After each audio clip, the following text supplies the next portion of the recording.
जब टूटने लगे हौसला तो बस ये याद रखना, बिना मेहनत के हासिल तक तो ताज नहीं होते। ढूंढ लेना अंधेरों में मंजिल, जुगनू कभी रोशनी के मोहताज नहीं होते। जुगनू कभी रोशनी के मोहताज नहीं होते। नमस्कार दोस्तों, आपका अपने YouTube चैनल SGI स्टडी पर बहुत बहुत स्वागत है। दोस्तों, आज हम ज्योग्राफी की स्टार्ट कर रहे हैं इस पे।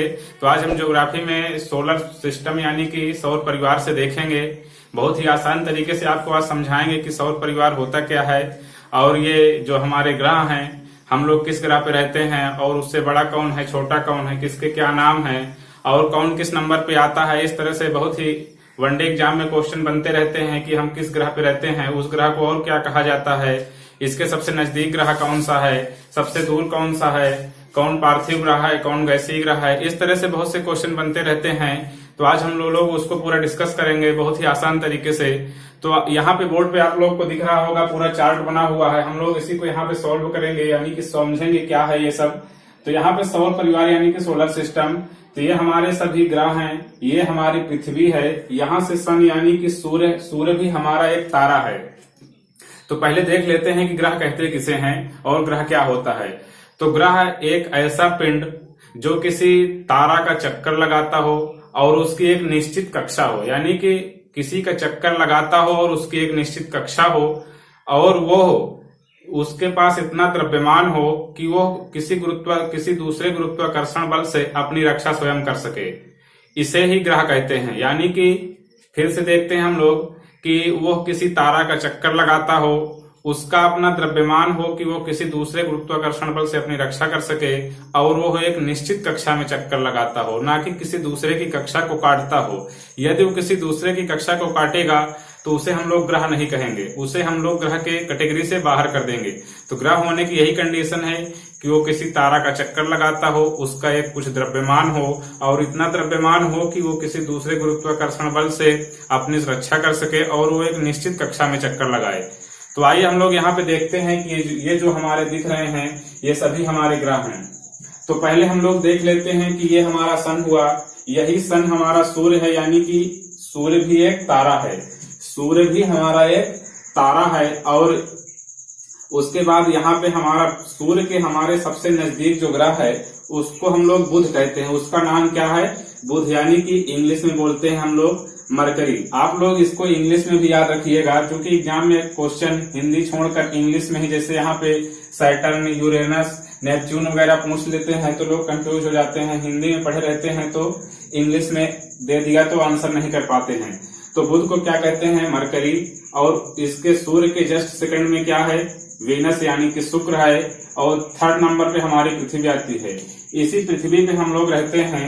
इसी पृथ्वी एक ऐसा ग्रह है जिस पर मानव जीवन संभव है। यही पृथ्वी ही एक ऐसा ग्रह है जिस पर कि मानव जीवन यानी कि वायुमंडल है, इसीलिए मानव जीवन संभव है। इन सभी में भी वायुमंडल है, लेकिन यहाँ पे ऑक्सीजन गैसों का अभाव है, इसलिए यहाँ पे मानव जीवन संभव नहीं। ये हमारी पृथ्वी है, इसी पे मानव जीवन संभव है। बाकी ये जो ग्रह दिख रहे हैं इस पर अभी मानव जीवन संभव नहीं। हम लोग प्रयास कर रहे हैं मंगल पे जाने के लिए या तो शुक्र पे जाने के लिए, लेकिन अभी कहीं भी संभव नहीं हो पाया है। केवल यही पृथ्वी ही एक ऐसा ग्रह है जिसपे कि मानव जीवन संभव है। यही पृथ्वी को हम लोग क्या नीला ग्रह कहते हैं, यानी कि इस पे वायुमंडल है और तमाम गैसें, जैसे कि मानव को जिंदा रहने के लिए ऑक्सीजन जरूरी होता है, तो यहाँ पे ऑक्सीजन भी पाया जाता है।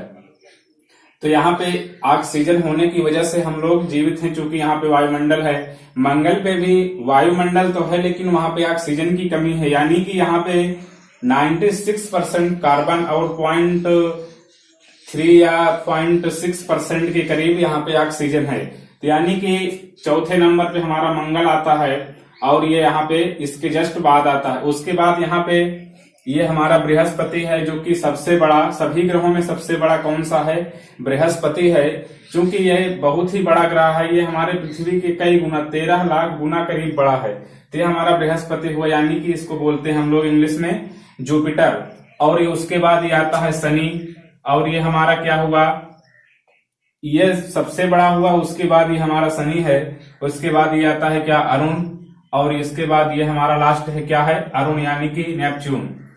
तो ये हमारे जो है यहाँ पे मंगल और बृहस्पति के बीच कुछ क्षुद्र ग्रहिकाएं यानी कि छोटे छोटे ऐसे कण या मलबे पाए जाते हैं जो हमारे पूरे वायुमंडल में घूम रहे हैं। तो यही अक्सर हर जगह तो कम पाए जाते हैं, लेकिन मंगल और बृहस्पति के बीच यानी कि मंगल और बृहस्पति के बीच बहुत से ऐसे क्षुद्र ग्रह हैं जो इन्हीं के बीच में है। तो आप लोग सोच रहे होंगे कि ये इन्हीं के बीच में क्यों है। इन्हीं के बीच में ये इसलिए है कि क्योंकि इसका गुरुत्वाकर्षण इतना ज्यादा है और इसका भी गुरुत्वाकर्षण इसकी अपेक्षा तो कम है, लेकिन इसका गुरुत्वाकर्षण बृहस्पति का बहुत ज्यादा है, तो इसलिए सभी इसके पास खींच के चले आते हैं। तो ये हमारे लिए बहुत ही महत्वपूर्ण ग्रह है, क्योंकि यदि ये ग्रह ना हो तो ये सब क्षुद्र ग्रहिकाएं जो है इधर आएंगे और हमारे पृथ्वी पर गिरेंगे तो हमें बहुत ही क्षति होगा। इसलिए बृहस्पति हमारे मानव जीवन के लिए यानी कि पृथ्वी को रहने के लिए बृहस्पति भी एक महत्वपूर्ण भूमिका निभाता है। क्योंकि यदि बृहस्पति ना हो तो इसके जितना गुरुत्वाकर्षण है, यदि इसका गुरुत्वाकर्षण खत्म हो जाएगा तो ये क्षुद्र ग्रह इधर आएंगे और ये पृथ्वी पर गिरेंगे तो बहुत ही क्षति होगी। यानी कि ये सभी आपस में हर जगह घूमते रहते हैं और जो ग्रह गुरुत्वाकर्षण ज्यादा रहता है वो खींच लेते हैं। और यहीं पे एक सिरिस यानी कि एक बौना ग्रह पाया जाता है, यानी कि एक इन सभी क्षुद्र ग्रह यदि छोटे छोटे कण के रूप में, यानी कि हम लोग जितना छोड़ रहे हैं मटर के दाने की तरह नहीं, बहुत बड़े बड़े होते हैं। चूंकि हमारी पृथ्वी बहुत ही बड़ी यानी इसकी त्रिज्या देखें तो 64,000 किलोमीटर स्क्वायर है, किलोमीटर है, यानी कि इसकी त्रिज्या जब इतनी है तो कितना बड़ा होगा। और ये सभी छोटे छोटे 10 किलोमीटर 15 किलोमीटर जो भी हैं सभी हर तरह के पाए जाते हैं। तो वहीं पे भी इन सभी में सबसे बड़ा एक सिरिस है, यानी कि ये इसको हम लोगों ने बौना ग्रह में रखा है। इसके आगे भी एक हुआ करता था प्लूटो। पहले जब हम लोग पढ़ा करते थे तो यहाँ पे एक ग्रह और हुआ करता था सबसे लास्ट में प्लूटो। प्लूटो को इस समय 2006 के प्राक सम्मेलन में उसको बाहर कर दिया गया है।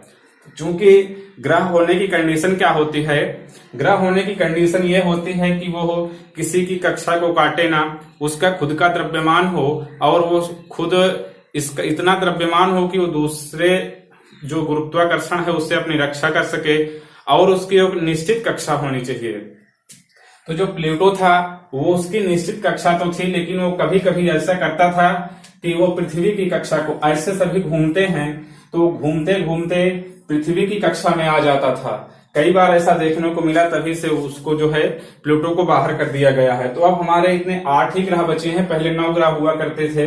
तो 2006 के प्राक सम्मेलन जब हुआ था तो उसमें इसकी परिभाषा यही निकल के आई है, तो उसी लिए उसको बाहर कर दिया गया है और उसके लिए एक नई श्रेणी यानी कि बौना ग्रह की श्रेणी बना दी गई है। तो ये जो क्षुद्र ग्रह हैं इनकी पहले कोई जानकारी भी नहीं हुआ करती थी। इनकी जानकारी सबसे पहले जेएसपी पियाजी यानी कि एक खगोल शास्त्री थे, इन्होंने इसको दूरबीन के माध्यम से देखा और बताया कि जो मंगल और बृहस्पति के बीच यहाँ पे क्षुद्र ग्रह पाए जाते हैं। तो इनकी खोज जेएसपी पियाजी ने किया था। तो पहले आप लोग को यहाँ पे याद क्या रखना है, यहाँ पे ही देखना है कि ये जो 4 ग्रह हैं बुध शुक्र पृथ्वी मंगल, बुध शुक्र पृथ्वी मंगल, ये सारे इन्हीं को क्या कहा जाता है, आंतरिक चक्र के ग्रह। तो आप लोग सोच रहे होंगे कि आंतरिक चक्र के ग्रह क्यों कहा जाता है। आंतरिक चक्र के ग्रह इसलिए कहा जाता है क्योंकि ये पृथ्वी के समान ही चट्टानी मलबे और ठोस हैं, इसलिए इन्हें आंतरिक चक्र के ग्रह यानी कि क्षुद्र ग्रह से इधर आधे आधे का बंटवारा हो गया। तो ये सभी पार्थिव ग्रह, ठोस ग्रह, आंतरिक चक्र के ग्रह यानी कि पार्थिव ग्रह यानी पृथ्वी के समान ग्रह। चूंकि पृथ्वी जिस तरह से चट्टान मलबों से बनी है उसी तरह ये भी सब चट्टान मलबों से बने हैं। बने तो सभी हैं लेकिन उसको हम लोग देखते हैं और इसको ठोस है इसलिए ठोस ग्रह भी कहा जाता है। इंग्लिश में बोलते हैं प्लेनेट ऑफ इनर सर्किल यानी कि आंतरिक चक्र के ग्रह। और आगे देखते हैं हम लोग जुपिटर से नेपच्यून तक जाएंगे तो यहाँ पे बर्फ के ग्रह या गैसीय ग्रह, चूंकि सूर्य यहाँ पे है और ये हमारे दूर होते चले जाते हैं तो यहाँ पे सूर्य का प्रकाश मिनिमम यानी कि जितनी आवश्यकता है उतना पहुंच जा रहा है। और आगे जाएंगे तो सूर्य का प्रकाश पहुंचता ही नहीं है, सूर्य ऐसे और ऐसे निकल जाता है तो यहाँ पे सूर्य का प्रकाश नहीं पहुंचता। तो ये सभी यहाँ पे वर्ष भर सूर्य का प्रकाश ही नहीं पहुंचता तो यहाँ पे बर्फ और गैस पाई जाती है। यहाँ पे पूरा बर्फ से ये ढका हुआ है, इन्हीं बर्फ से ढके ये बहुत बड़ा हो गया है और यहाँ पे वो पूरा गैस टाइप में और पूरे बर्फ से ढका हुआ, इधर के जितने भी ग्रह हैं वो सभी बर्फ से ढके हुए हैं, इसलिए इन्हें बर्फ के ग्रह भी कहा जाता है। यानी कि और ये गैस की अवस्था में, यानी कि यहाँ पे शनि का द्रव्यमान तो इतना कम है कि 0.7 ग्राम प्रति सेंटीमीटर क्यूब, यानी कि इसे हम लोग किसी भी जल में रखें तो ये डूबेगा नहीं, इतना इसका द्रव्यमान कम है, इसलिए इस आधार पर इन्हें गैसीय ग्रह भी कहा जाता है और इन्हें बाह्य चक्र के ग्रह कहा जाता है। चूंकि ये आंतरिक चक्र के ग्रह हुए, इधर के सूर्य के जितने पास हैं वो आंतरिक चक्र के ग्रह और जो बाहर हुए तो वो बाह्य चक्र के ग्रह कहलाए। इन्हीं को हम लोग कहते हैं इंग्लिश में क्या, प्लैनेट ऑफ आउटर सर्किल, यानी कि प्लैनेट ऑफ आउटर सर्किल इन्हीं को कहा जाता है। तो यहाँ पे आप लोग समझ गए होंगे कि यदि क्वेश्चन इस तरह से बनेगा कि सूर्य के सबसे नजदीक ग्रह कौन सा है, बताएंगे हम लोग बुध। सूर्य से पृथ्वी कितने नंबर पे है, 3rd नंबर पे है।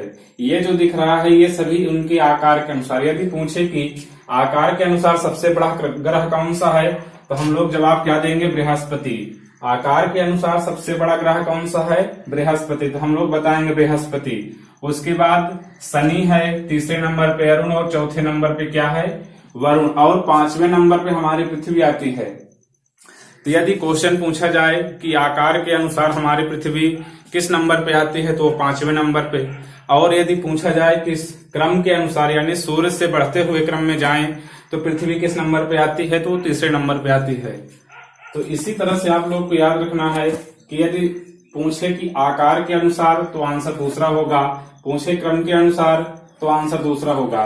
तो आप लोग को इनको क्रम और आकार के दोनों आधार पर याद रखना है।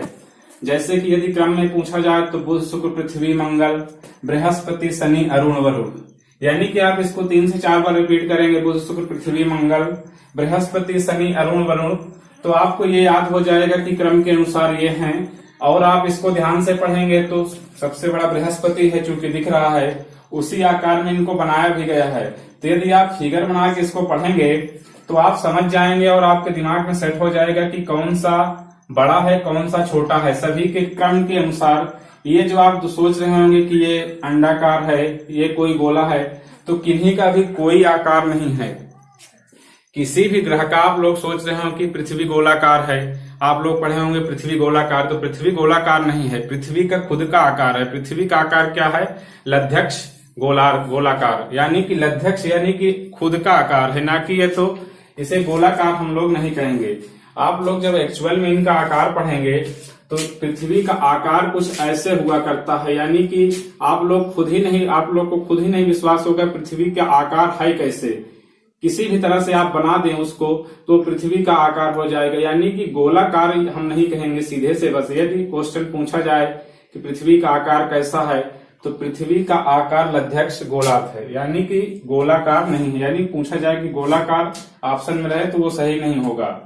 वैसे ही यहाँ पे एक नोट लिखा हुआ है, तो ये आप लोग नोट देखेंगे कि मंगल और बृहस्पति के बीच क्षुद्र ग्रहिकाएं यानी द बेल्ट ऑफ एस्टेरॉयड पाई जाती है। जिसे हमने पहले ही बता दिया कि इसके बीच क्षुद्र ग्रहिकाएं पाई जाती हैं, तो इन्हीं को यहाँ पे आप लोग ध्यान रखिएगा। आपसे क्वेश्चन पूछेगा कि बृहस्पति और मंगल के बीच, पूछेगा किनके बीच क्षुद्र ग्रहिकाएं पाई जाती हैं, तो आपको बताना है मंगल और बृहस्पति के बीच। और पूछेगा पृथ्वी के सबसे करीब ग्रह कौन सा है, पृथ्वी के सबसे करीब मंगल है। पूछेगा पृथ्वी की जुड़वा बहन किसे कहते हैं, तो शुक्र को कहा जाता है। इसी तरह से हम लोग आगे भी समझेंगे। आज हम लोग केवल सोलर सिस्टम समझ रहे हैं, तो केवल आप लोग इनका क्रम और आकार के अनुसार बढ़ते घटते क्रम और इनका सूर्य से दूरी के अनुसार बढ़ते और घटते क्रम में आप लोग याद रखिएगा। यहाँ पे है टोटल 5 बौना ग्रह हैं जो अभी तक डिसाइड किया गया है, 5 बौना ग्रह। तो सबसे पहले खोजा गया, अगर पूछे कोई कि सबसे पहले खोजा गया बौना ग्रह कौन सा है, तो हमारा है क्या, सिरिस, यानी कि यही हमारा सबसे पहले खोजा गया बौना ग्रह है। और उसके बाद क्या है, प्लूटो, एरिस, मैकमेक। चूंकि इसको 2006 में प्लूटो को प्राग सम्मेलन में 2006 में इसको अलग किया गया, यानी पहले ये ग्रह हुआ करता था। 2006 में वैज्ञानिकों ने देखा कि ये पृथ्वी की कक्षा को काट दे रहा है, तो इसे ग्रह की श्रेणी से बाहर कर इसे एक दूसरे ग्रह में रख दिया गया जो बौना ग्रह कहलाया, एरिस, मैकमेक, हामा। तो आप लोग इनको याद रखिएगा। पूछेगा कि इनमें से कौन से ग्रह हैं, बौना ग्रह है, 3 इधर से दे देगा, एक इसमें से, तो आपको बताना रहेगा। आप लोग इसको देख लीजिएगा और उम्मीद करते हैं कि आप लोग इसको समझ गए होंगे। हम लोग इसी के आगे और पढ़ेंगे, इन सभी के बारे में हम लोग अलग अलग डिटेल से अध्ययन करेंगे और खास तौर पर पृथ्वी का अध्ययन करेंगे। क्योंकि एग्जाम में अक्सर पृथ्वी से ज्यादा क्वेश्चन बनते हैं, बाकी बनते सभी से हैं, तो हम लोग सभी को विस्तार से अध्ययन करेंगे अगले वीडियो में। तो उम्मीद करते हैं आप लोग इसको समझ गए होंगे और पेन कॉपी में इसको आप बना लीजिएगा और ध्यान से पढ़ लीजिएगा। तो हम लोग मिलते हैं इसी तरह के ज्योग्राफी के अगले वीडियो में अगले टॉपिक के साथ। तब तक के लिए थैंक यू, धन्यवाद।